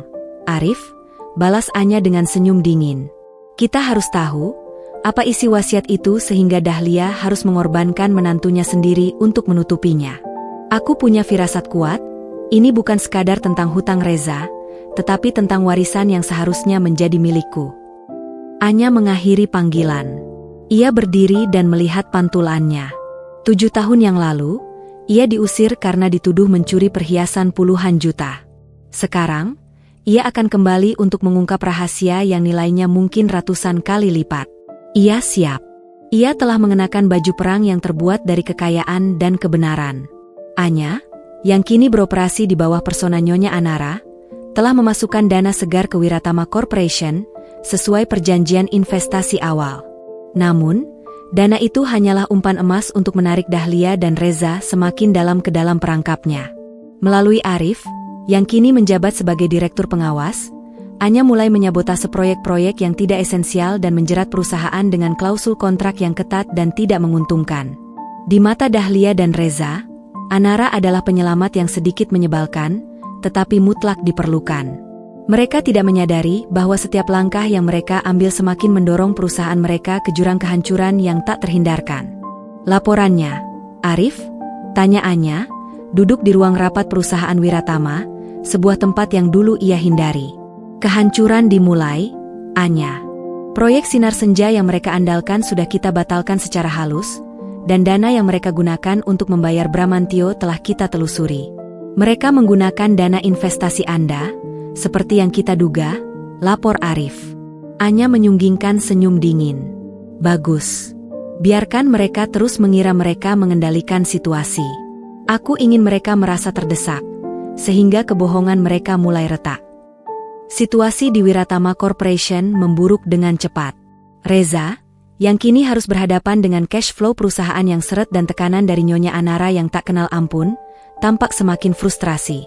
Ia menyadari, investor yang seharusnya menjadi malaikat penyelamat, kini berubah menjadi malaikat pencabut nyawa. Reza memutuskan untuk melakukan langkah berani, atau lebih tepatnya, langkah putus asa, untuk menemui Anya secara pribadi, di luar jadwal rapat perusahaan. Ia menunggu Anya di lobi kantornya, seperti seorang pemohon yang menunggu putusan. Saat Anya melangkah keluar dari lift, Reza segera menghampirinya. Nyonya Anara, saya harus bicara dengan Anda. Pribadi, kata Reza, suaranya mengandung campuran kekaguman dan keputusasaan. Anya menghentikan langkahnya, menatap Reza dengan pandangan yang kosong. Saya tidak punya waktu luang, Tuan Reza. Jika ada masalah bisnis, silakan hubungi Arif. Ini bukan soal bisnis. Ini soal masa lalu, desak Reza, memohon. Ia terlihat jauh lebih tua dari usianya, garis-garis stres terlihat jelas di sudut matanya. Anya menghela napas, seolah ia sedang menghadapi hambatan yang menjengkelkan. Ia memberi isyarat kepada Arif untuk menunggu di kejauhan. Baik, 5 menit. Di sudut kafe itu. Mereka duduk di sudut kafe yang sepi. Aroma kopi dan kue manis terasa ironis di tengah ketegangan yang pahit. Anya, kata Reza, tanpa menyembunyikan lagi nama itu. Aku tahu kamu. Aku tahu ini kamu. 7 tahun sudah berlalu, dan aku tidak pernah melupakanmu. Aku tahu aku salah. Anya, aku buta. Aku menyesali keputusanku mengusirmu setiap hari sejak kamu pergi. Reza mencondongkan tubuhnya, matanya berkaca-kaca, memohon belas kasihan. Perusahaan ini akan hancur jika kamu terus begini. Aku mohon, Anya, hentikan ini. Aku akan melakukan apapun yang kamu mau. Kembali padaku, aku akan memperbaiki semuanya. Aku akan membuatmu bahagia. Aku akan melupakan semua yang terjadi. Kita mulai dari awal. Anya mendengarkan semua kata-kata penyesalan itu, setiap kalimat terasa seperti melodi sumbang di telinganya. Ia melihat wajah Reza, dan untuk sesaat, ia melihat kilasan suaminya yang dulu ia cintai. Namun, kilasan itu cepat hilang, tertutup oleh bayangan Reza yang berdiri di samping Dahlia, mengusirnya tanpa ampun. Anya meletakkan cangkir kopinya perlahan, menimbulkan bunyi denting yang tajam. Kamu bilang cinta, Reza? Ya, aku selalu mencintaimu, jawab Reza cepat. Cinta macam apa yang mengusirku tanpa bertanya?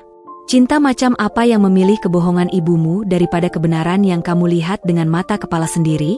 Cinta yang kamu tawarkan padaku saat itu adalah cinta yang rapuh, yang hanya bisa bertahan saat semuanya nyaman. Balas Anya, suaranya tenang namun penuh otoritas. Aku tahu, aku bodoh. Aku menyesal karena terlalu tunduk pada ibu. Aku hancur setelah kamu pergi. Percayalah, aku mencoba mencari tahu, tapi ibu selalu bilang kamu pergi karena malu dan bersalah. Aku baru menyadari sekarang, setelah melihatmu sekuat ini, bahwa kamulah yang benar. Reza mencoba meraih tangan Anya. Anya menarik tangannya, gerakannya tegas dan dingin. Aku bukan lagi wanita yang kamu kenal, Reza. Aku bukan lagi Anya yang lemah, yang menangis karena diusir. Aku adalah Nyonya Anara. Aku datang bukan untuk cinta, tapi untuk menagih janji. Aku mohon, Anya, kita bisa memperbaiki semuanya. Jangan hancurkan masa depan kita, desak Reza. Masa depan kita sudah hancur 7 tahun lalu, Tuan Reza. Dan kamu sendiri yang menghancurkannya, potong Anya. Aku tidak tertarik dengan hatimu yang hampa. Aku tidak tertarik kembali ke rumah yang menganggapku pencuri. Aku hanya tertarik pada keadilan dan kebenaran yang kamu dan ibumu sembunyikan. Anya berdiri. Ia memandang Reza dari atas, pandangan yang membuat Reza merasa sangat kecil. Aku akan terus memojokkan perusahaanmu, Tuan Reza. Aku akan memastikan kamu mencapai titik terendahmu, sampai kamu dan ibumu terpaksa mengeluarkan semua kebenaran, termasuk soal kotak pandangan mata dan Bramantio. Itu tujuanku. Aku tidak akan berhenti hanya karena air matamu. Reza terpukul. Ia menyadari bahwa Anya yang ada di depannya adalah badai yang tidak bisa dihentikan dengan kata-kata manis.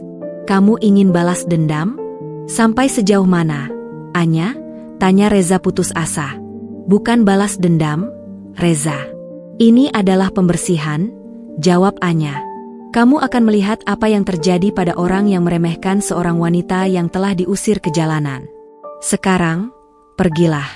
Aku tidak punya waktu untuk drama pribadi. Anya berbalik dan berjalan menuju lift. Ia meninggalkan Reza sendirian di sudut kafe, dikelilingi oleh puing-puing penyesalan dan ketakutan. Malam itu, Dahlia mendatangi Reza di kamarnya. Apa yang dia katakan? Apa dia mau kembali? Tanya Dahlia penuh harap. Tidak, Bu, jawab Reza, wajahnya muram. Dia tidak mau kembali. Dia tahu soal Bramantio dan hutang. Dia bilang dia akan menghancurkan kita, Bu. Dia akan membuat kita mengeluarkan semua kebenhan. Dahlia terdiam. Ketakutan kini benar-benar menjalar. Kita harus bertindak, Reza. Sebelum dia menemukan dokumen wasiat itu. Kita harus menggunakan sisa dana investasi Anara untuk melunasi Bramantio, merebut kembali dokumen itu, dan menyingkirkan wanita itu dari perusahaan kita sebelum terlambat. Mereka berdua, dalam keputusasaan dan kejahatan, telah menyusun jebakan balasan. Mereka tidak tahu, Nyonya Anara sudah selangkah di depan. Setelah konfrontasi emosional dengan Reza, Anya tidak buang waktu. Ia tahu Reza dan Dahlia akan panik dan berusaha menyingkirkan semua bukti yang menghubungkan mereka dengan Bramantio, si rentenir sekaligus penyimpan dokumen rahasia. Anya duduk di kantor Arif, menatap layar yang menampilkan pergerakan rekening Wiratama Corporation. Lihat, Arif. Mereka sudah bergerak. Mereka menarik semua sisa dana investasi yang kumaksudkan sebagai jebakan. Mereka akan melunasi Bramantio. Tepat sekali. Saya sudah memantau Bramantio. Mereka akan bertemu malam ini di gudang penyimpanan tua milik Bramantio, tempat dia menyimpan semua arsip pentingnya.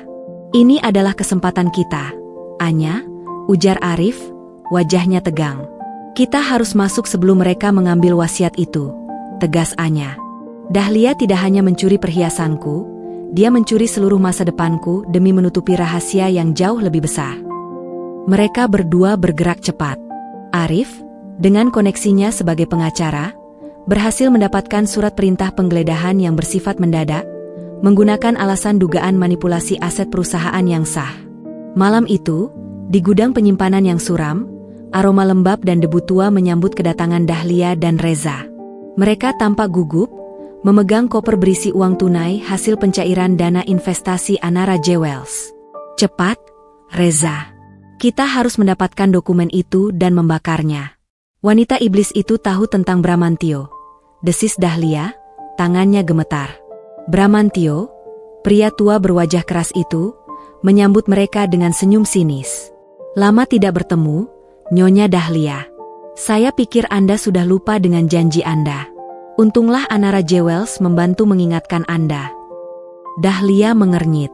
Urus saja uangmu, Bramantio. Mana dokumennya? Berikan aku kotak wasiat itu. Bramantio menunjuk ke sebuah kotak kayu tua yang terletak di sudut ruangan, di balik tumpukan arsip. Kotak itu tampak sangat kuno. Itu adalah kotak pandangan mata yang asli, Nyonya Dahlia. Kotak yang dijaga ayah Anda dan ayah menantu Anda. Di dalamnya, ada wasiat yang bisa mengguncang seluruh Wiratama Corporation, kata Bramantio. Dahlia bergegas menuju kotak itu, tangannya gemetar saat meraihnya. Kotak itu terkunci dengan sistem kunci mekanik lama. Kuncinya? Seru Dahlia panik. Kuncinya? Bukankah Anda sudah punya kuncinya, Nyonya Dahlia? Kalung berlian berbentuk tetesan air yang Anda curi dari menantu Anda 7 tahun lalu? Kalung itu adalah segel kuncinya, jawab Bramantio dingin. Reza menatap ibunya dengan keterkejutan. Ibu, jadi kalung itu memang kunci? Bukan hanya perhiasan biasa? Dahlia tidak menjawab. Ia hanya mencengkeram kalung pandangan mata yang selama ini ia simpan di brankasnya. Aku akan ambil kuncinya. Kita kembali besok. Tepat saat mereka berbalik, lampu gudang menyala terang, menyilaukan mata mereka. Di ambang pintu, berdiri Anya dalam balutan setelan bisnis yang rapi, didampingi oleh Arif dan beberapa petugas keamanan. Tidak perlu repot-repot kembali, Nyonya Dahlia. Karena aku sudah membawa kuncinya, kata Anya, suaranya terdengar seperti guntur yang pelan namun mengancam. Dahlia dan Reza terpaku. Mereka melihat Anya, bukan dengan tangan kosong, melainkan dengan bukti yang tak terbantahkan di tangannya. Anya, ini jebakan, teriak Dahlia, mencoba kabur. Jebakan yang kau ciptakan sendiri, Ibu, balas Anya. Ia maju ke depan, berjalan mendekati kotak tua itu. Kamu mencuri perhiasanku, menuduhku, dan mengusirku, bukan karena hutang Reza, tetapi karena kalung ini adalah kunci menuju kebenaran yang kamu takuti. Anya menunjukkan kalung pandangan mata, yang sama persis dengan yang dicuri Dahlia. Arif berhasil mendapatkan duplikat kalung kunci ini, setelah kami menemukan desain kunci yang tersembunyi di arsip ayahku yang lain. Anya memasukkan liontin berlian berbentuk tetesan air itu ke dalam lubang kunci kotak jati yang tua itu. Terdengar bunyi klik yang memuaskan, dan kotak itu terbuka. Di dalamnya, terdapat surat-surat tua yang terikat rapi, sebuah gulungan sejarah yang menuntut untuk dibuka. Anya menarik surat wasiat yang paling penting dan membukanya. "Reza, Dahlia, dengarkan ini baik-baik," kata Anya. Ia mulai membacakan isi surat itu, suaranya lantang dan jelas. Surat itu ditulis bersama oleh ayah Anya dan ayah Reza. Isinya menyatakan bahwa ayah Anya adalah pendiri sekaligus investor utama Wiratama Corporation di masa-masa awal perusahaan. Ayah Reza adalah pengelola, dan sebagai bentuk ikatan persaudaraan dan bisnis, mereka menandatangani wasiat bahwa jika salah satu dari mereka tiada, seluruh kepemilikan saham dan asetnya akan jatuh kepada anak tunggal mereka. Ayahku memiliki 70% saham di Wiratama Corporation, Nyonya Dahlia. Dan surat wasiat ini menyatakan, seluruh 70% saham itu diwariskan kepadaku, satu-satunya anak perempuannya. Anya, seru Anya. Reza dan Dahlia terhuyung-huyung, seolah disambar petir. "Mustahil. Itu bohong," teriak Dahlia, bergegas merebut surat itu. "Ini asli, Nyonya Dahlia. Ditandatangani di hadapan notaris dan disembunyikan di sini.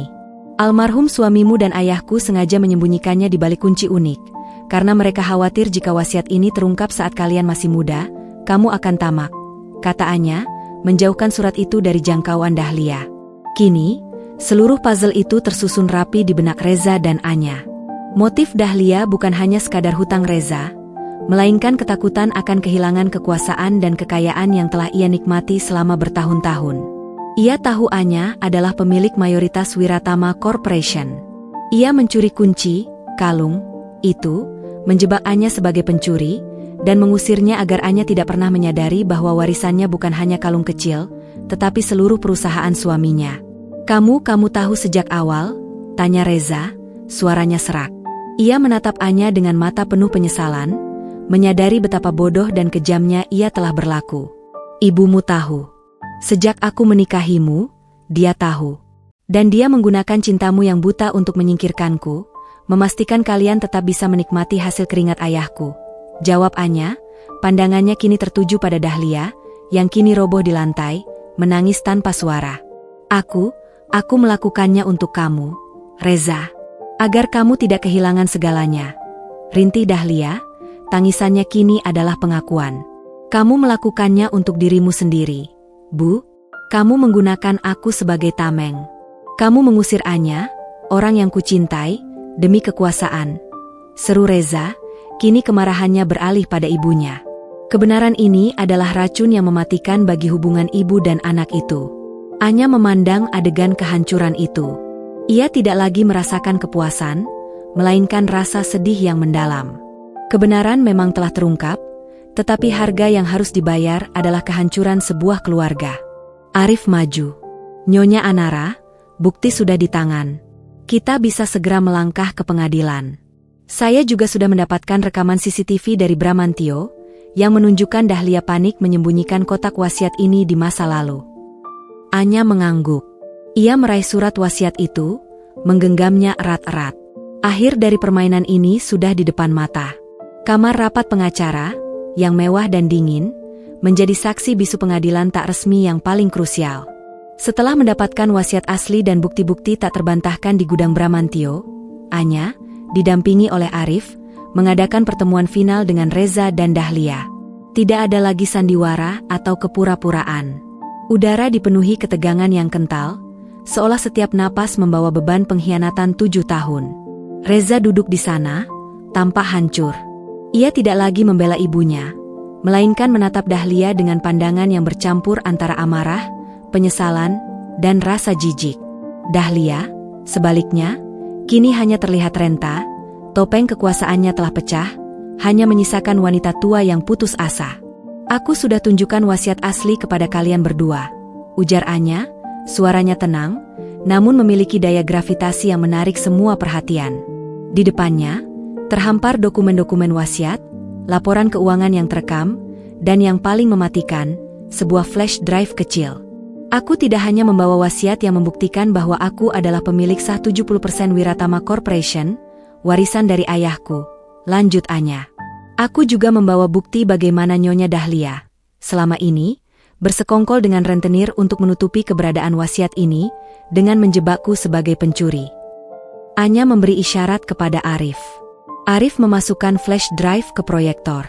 Layar di dinding menyala, menampilkan rekaman yang diambil di gudang Bramantio, bukan hanya pengakuan Dahlia yang panik semalam, tetapi juga rekaman buram 7 tahun lalu yang didapatkan Arif dari Bramantio, menunjukkan Dahlia panik menyembunyikan kotak wasiat itu dan mengganti kuncinya, tak lama setelah Anya menunjukkan tempat perhiasan. Ini adalah bukti bagaimana Nyonya Dahlia, dengan perhitungan yang matang, merencanakan pengusiranku. Motifnya bukan sekadar hutang Reza, tetapi untuk merebut seluruh perusahaan, yang nilainya ratusan miliar, dari tangan pemilik sahnya, yaitu aku, jelas Anya.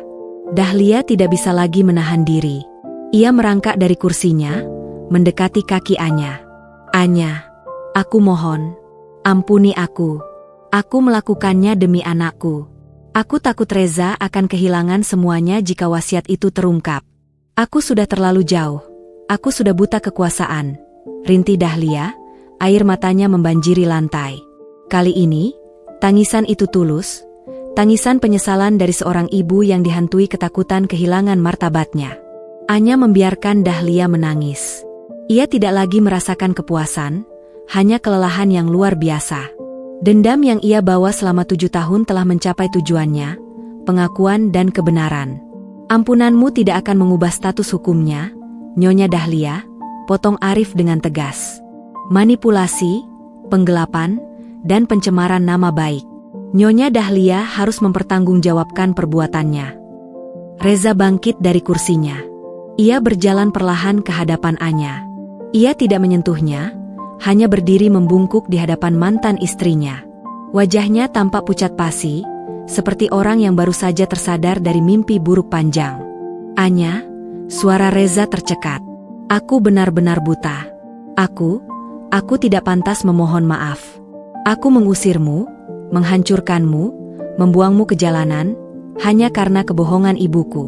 Aku memilih untuk percaya sandiwara dan menutup mata pada kebenaran. Aku meragukanmu, padahal kamu adalah satu-satunya kebenaran yang kumiliki. Aku tidak memintamu kembali, Anya. Aku hanya ingin kamu tahu. Aku menyesal. Hancur. Sekarang aku kehilangan perusahaan, kehilangan ibuku yang ternyata adalah manipulator, dan aku kehilangan kamu selamanya. Kata Reza, air matanya menetes, jatuh di karpet mahal itu. Aku mohon, Anya, apa yang harus kulakukan agar kamu bisa memaafkanku? Anya menatap mata Reza. 7 tahun penantian, 7 tahun kemarahan, kini berhadapan langsung dengan penyesalan yang mendalam. Ia melihat kejujuran di mata Reza, kejujuran yang tidak pernah ia lihat pada malam pengusiran itu. Apa yang harus kamu lakukan? Ulang Anya pelan. Ia menarik napas. Kamu harus menghadapi konsekuensinya, Reza.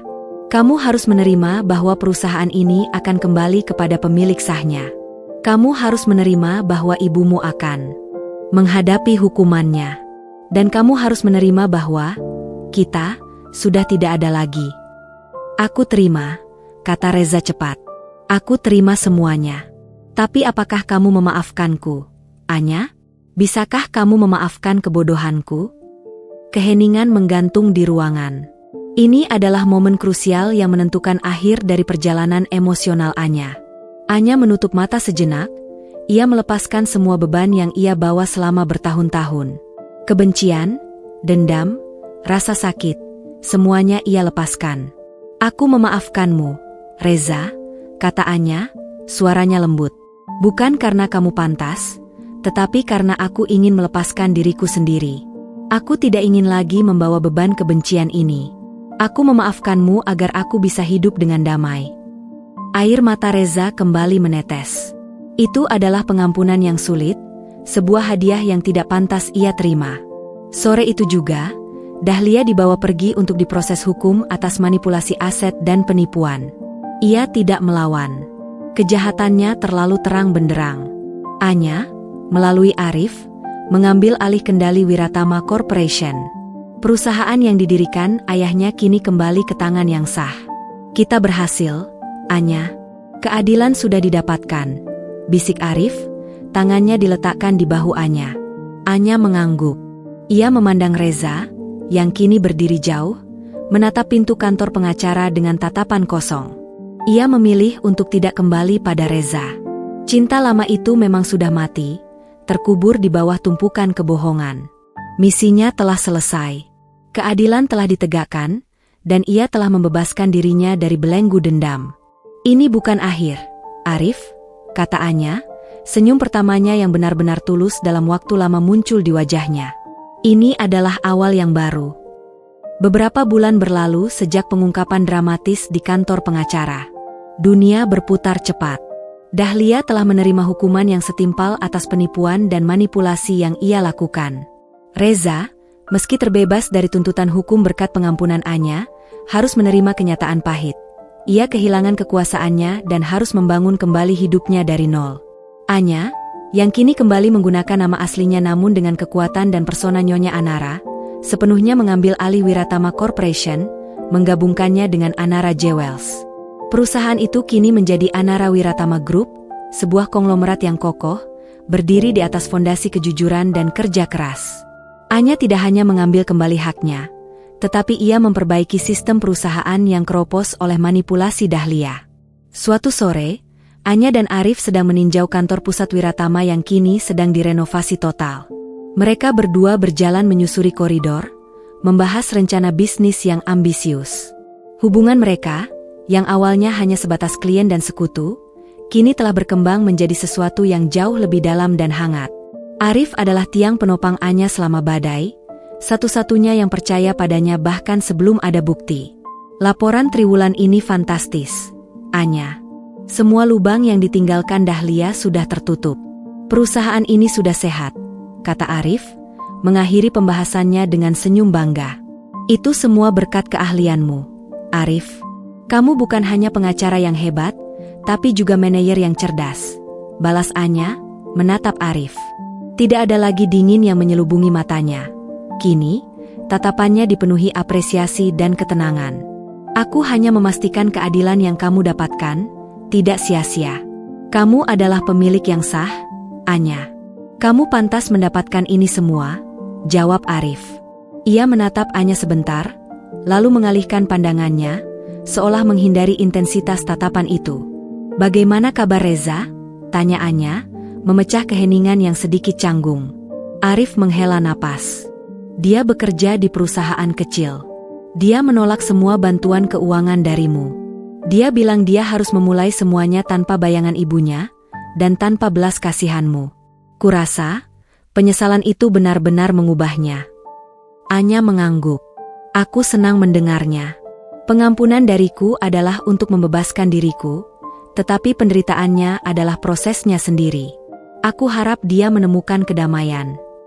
Mereka berjalan menuju balkon di lantai atas. Angin sejuk menerpa wajah Anya. Kamu sudah menyelesaikan misimu, Anya. Kamu mendapatkan keadilan, kamu memenangkan perang, dan kamu mengambil kembali apa yang menjadi hakmu, ujar Arif.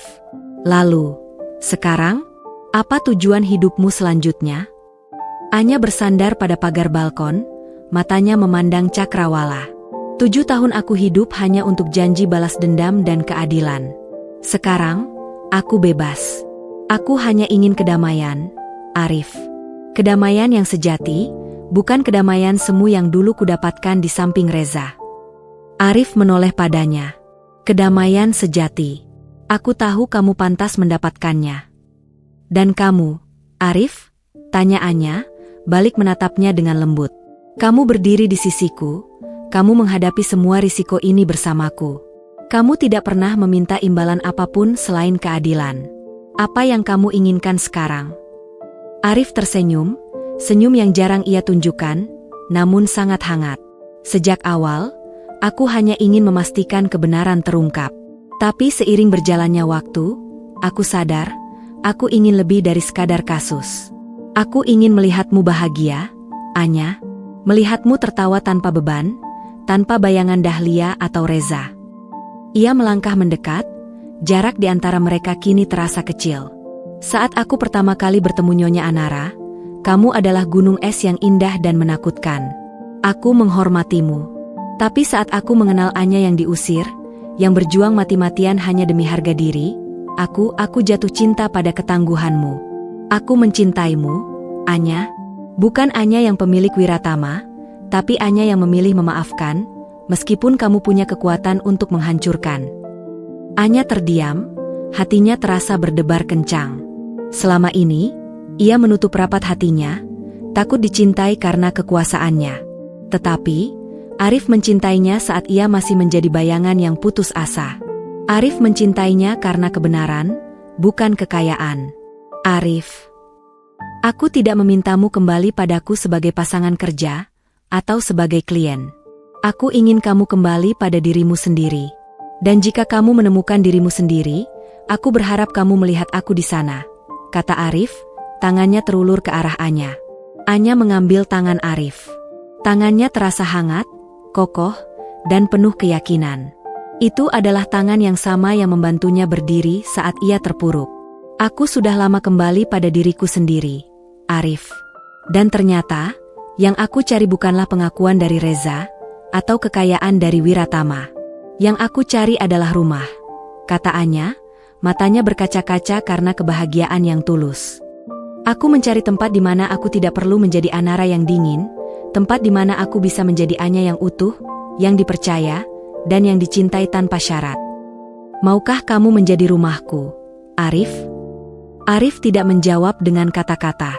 Ia memeluk Anya erat-erat, pelukan yang terasa seperti akhir dari sebuah perjalanan panjang dan awal dari sebuah kedamaian yang abadi. Beberapa bulan kemudian, di sebuah pesta kebun sederhana, jauh dari kemewahan gala dinner yang dulu mempertemukan mereka, Anya dan Arif menikah. Reza mengirimkan karangan bunga besar, disertai surat singkat yang berisi ucapan tulus atas kebahagiaan Anya. Itu adalah penutup babak lama yang memuaskan bagi Anya. Anya, kini mengenakan kalung berlian hadiah Arif, bukan lagi kalung pandangan mata yang penuh kenangan pahit, berdiri di samping suaminya. Ia memandang langit senja.